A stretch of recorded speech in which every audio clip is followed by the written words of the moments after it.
उत्तर प्रदेश के कानपुर को अत्याधुनिक सेंट्रल स्टेशन की सौगात मिलने जा रही है। बता दें कि एयरपोर्ट टर्मिनल की तर्ज पर कानपुर सेंट्रल स्टेशन का निर्माण कराया जाएगा। सेंट्रल स्टेशन सभी प्रकार की सुविधाओं से लैस होगा। सेंट्रल पर आने वाले यात्रियों के लिए मॉल भी खोले जाएंगे, जिसमें यात्री खरीदारी कर सकते हैं। यात्री जब स्टेशन पर प्रवेश करेंगे तो उन्हें एयरपोर्ट जैसी फीलिंग आएगी। कानपुर से सांसद सत्यदेव पचौरी और अकबरपुर सांसद देवेंद्र सिंह भोले ने प्रेस कॉन्फ्रेंस कर इसकी जानकारी दी थी, जिसके बाद आज 6 अगस्त 2023 दिन रविवार को प्रधानमंत्री नरेंद्र मोदी ने इस योजना का वर्चुअल उद्घाटन भी किया। अमृत भारत स्टेशनों के पुनर्विकास का शिलान्यास करें।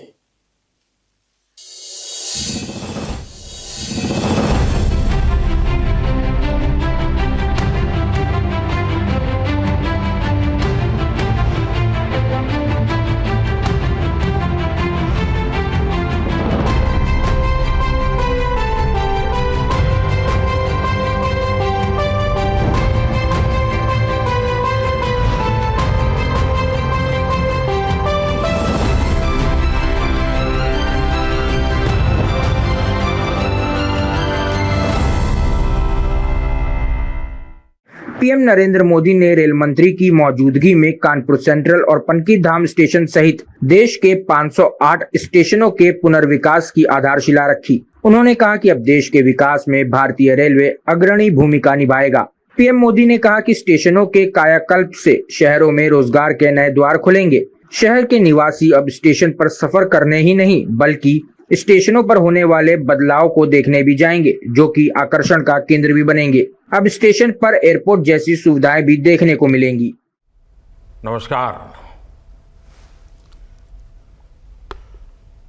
देश के रेल मंत्री श्री अश्विनी वैष्णव जी कार्यक्रम में देश के कोने कोने से जुड़े केंद्रीय मंत्रिमंडल के अन्य सदस्य, विभिन्न राज्यों के गवर्नर, मुख्यमंत्रीगण, राज्य मंत्रिमंडल के मंत्रीश्री, सांसदगण, विधायकगण, अन्य सभी महानुभाव और मेरे प्यारे भाइयों और बहनों, विकसित होने के लक्ष्य की तरफ कदम बढ़ा रहा भारत अपने अमृत काल के प्रारंभ में है। नई ऊर्जा है, नई प्रेरणा है, नए संकल्प है। इसी आलोक में आज भारतीय रेल के इतिहास में भी एक नए अध्याय की शुरुआत हो रही है। भारत के करीब 1300 प्रमुख रेलवे स्टेशन अब अमृत भारत रेलवे स्टेशन के तौर पर विकसित किए जाएंगे। उनका पुनर्विकास होगा, आधुनिकता के साथ होगा। इसमें से आज 508 अमृत भारत स्टेशनों के पुनर्निर्माण का काम शुरू हो रहा है और इन 508 अमृत भारत स्टेशन के नवनिर्माण पर करीब 25,000 करोड़ रुपए खर्च किए जाएंगे। आप कल्पना कर सकते हैं, ये देश के इंफ्रास्ट्रक्चर के लिए, रेलवे के लिए और सबसे बड़ी बात है मेरे देश के सामान्य नागरिकों के लिए ये कितना बड़ा अभियान होने वाला है। इसका लाभ देश के लगभग सभी राज्यों को मिलेगा। जैसे यूपी में इसके लिए करीब 4,500 करोड़ रुपए के खर्च से 55 अमृत स्टेशन को विकसित किया जाएगा। राजस्थान के भी 55 railway station Amrit Bharat station बनेंगे। एमपी में 1000 करोड़ रुपए के खर्च से 34 स्टेशन का कायाकल्प होने वाला है। महाराष्ट्र में 44 स्टेशन के विकास के लिए 1500 करोड़ रुपए से ज्यादा खर्च होंगे। तमिलनाडु, कर्नाटका और केरला के भी प्रमुख स्टेशंस को अमृत भारत स्टेशन के रूप में विकसित किया जाएगा।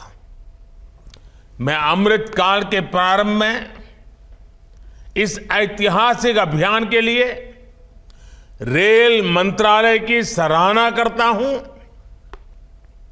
और सभी देशवासियों को बधाई देता हूं। साथियों, आज देश का लक्ष्य है कि रेलवे की यात्रा हर यात्री के लिए, हर नागरिक के लिए सुलभ भी हो और सुखद भी हो। अब ट्रेन से लेकर स्टेशन तक आपको एक बेहतर, एक उम्दा से उम्दा एक्सपीरियंस देने का प्रयास है। प्लेटफॉर्म्स पर बैठने के लिए बेहतर सीटें लग रही हैं, अच्छे वेटिंग रूम बनाए जा रहे हैं। आज देश के हजारों रेलवे स्टेशनों पर मुफ्त वाईफाई की सुविधा है। हमने देखा है इस मुफ्त इंटरनेट का कितने ही युवाओं ने लाभ उठाया है। पढ़ाई करके वो अब बहुत कुछ अपने जीवन में सिद्धियां प्राप्त कर चुके हैं।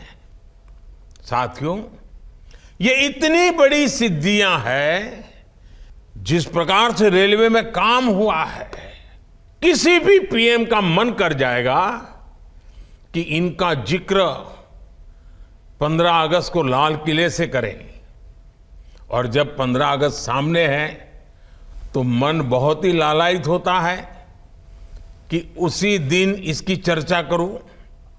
लेकिन आज ये इतना विराट आयोजन हो रहा है, देश के कोने कोने से लोग जुड़े हैं, इसलिए मैं अभी ही इस बात पर इतने विस्तार से चर्चा कर रहा हूं। साथियों, रेलवे को हमारे देश की लाइफलाइन कहा जाता है, लेकिन इसके साथ ही हमारे शहरों की पहचान भी शहर के रेलवे स्टेशन से जुड़ी होती है।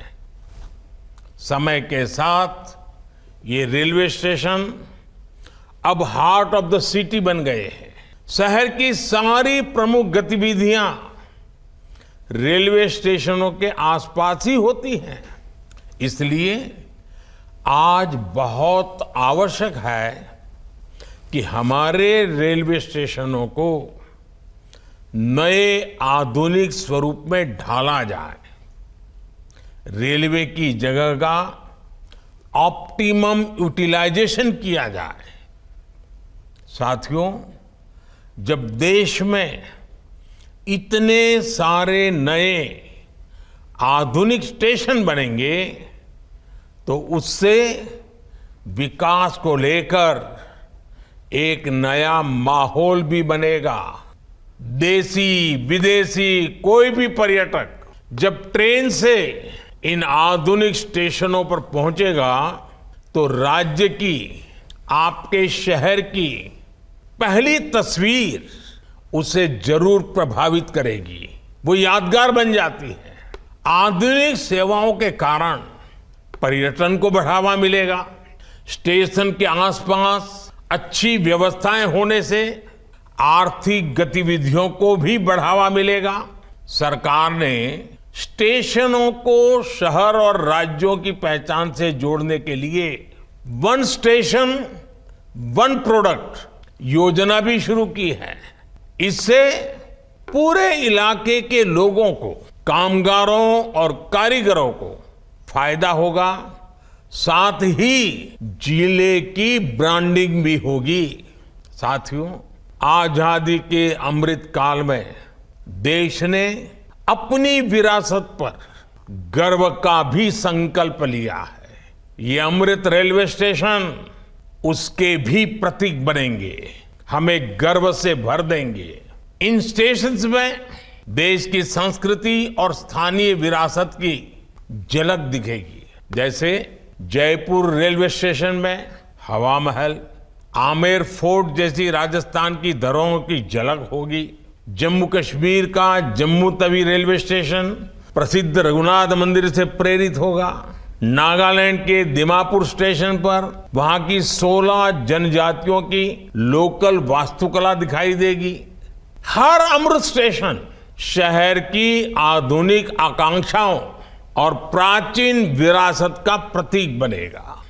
देश के विभिन्न ऐतिहासिक स्थलों और तीर्थ स्थानों को जोड़ने के लिए इन दिनों देश में एक भारत गौरव यात्रा ट्रेन, भारत गौरव टूरिस्ट ट्रेन भी चल रही है। शायद आपके ध्यान में आया होगा, उसको भी मजबूती दी जा रही है। साथियों, किसी भी व्यवस्था को ट्रांसफॉर्म करने के लिए जरूरी होता है कि हम उसके पोटेंशियल को पहचानें।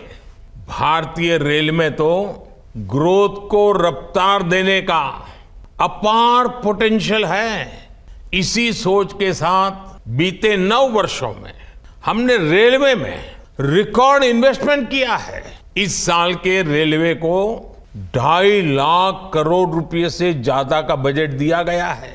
ये बजट 2014 की तुलना में 5 गुना ज्यादा है। आज एक होलिस्टिक सोच के साथ रेलवे के समग्र विकास के लिए काम हो रहा है। इन 9 वर्षों में लोकोमोटिव्स उत्पादन में भी 9 गुना की वृद्धि हुई है। आज देश में पहले की अपेक्षा 13 गुना ज्यादा HLB कोच बन रहे हैं। साथियों, नॉर्थ ईस्ट में रेलवे के विस्तार को भी हमारी सरकार ने प्राथमिकता दी है। रेलवे लाइनों का दोहरीकरण हो, गेज परिवर्तन हो, इलेक्ट्रिफिकेशन हो, नए रूट्स का निर्माण हो, इस पर तेजी से काम किया जा रहा है।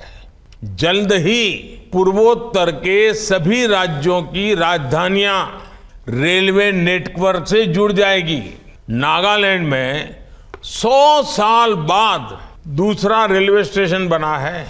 नॉर्थ ईस्ट में नई रेल लाइनों की कमीशनिंग भी पहले के मुकाबले 3 गुना ज्यादा हो रही है। साथियों, पिछले 9 वर्षों में 2200 किलोमीटर डेडिकेटेड फ्रेट कॉरिडोर भी बनाए गए हैं। इसकी वजह से माल गाड़ियों के ट्रेवल टाइम में काफी कमी आई है।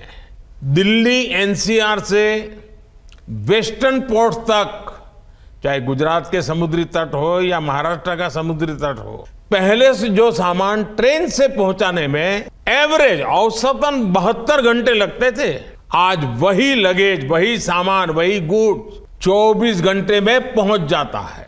ऐसे ही दूसरे रूट्स पर भी टाइम में 40% की कमी आई है। ट्रैवल टाइम में कमी आने का मतलब है कि मालगाड़ियों की गति बढ़ी है और सामान भी अब ज्यादा तेजी से पहुंच रहा है। इसका बड़ा लाभ हमारे उद्यमियों, कारोबारियों और खास करके हमारे किसान भाई बहनों को हो रहा है। हमारी फल सब्जियां अब ज्यादा तेजी से देश के एक कोने से दूसरे कोने तक जा रही है। जब देश में इस तरह का ट्रांसपोर्टेशन तेज होगा तो उतनी ही तेजी से भारत के जो उत्पाद है, हमारे छोटे मोटे कारीगर, हमारे लघु उद्योग जो कुछ भी उत्पादन करते हैं, वो सामान विश्व बाजार में भी तेजी से पहुंचेगा। इसके पहले सांसद सत्यदेव पचौरी, देवेंद्र सिंह भोले और कैबिनेट मंत्री राकेश सचान ने कहा कि केंद्र सरकार की हर योजना में कानपुर भागीदार बनता है। यह कानपुर वासियों के लिए गर्व की बात है। वहीं इस मौके पर भाजपा विधायक सुरेंद्र मैथानी, सलिल बिश्नोई, अरुण पाठक, देवेंद्र सिंह भोले, डी राय, विनोद शुक्ला, विजय मिश्र, महापौर प्रमिला पांडे, डॉक्टर विनय आर्य मौजूद रहे। महत्वपूर्ण स्टेशन है, उनको अमृत भारत रेलवे स्टेशन योजना के अंतर्गत जो विकसित करने का लक्ष्य सरकार ने रखा और पहले चरण में जो 508 रेलवे स्टेशनों को लिया, जिसमें आज जहाँ पर हम लोग खड़े हैं ऐतिहासिक जगह है। ये 1930 में इस रेलवे स्टेशन का निर्माण हुआ। लगभग 93 वर्ष तक बहुत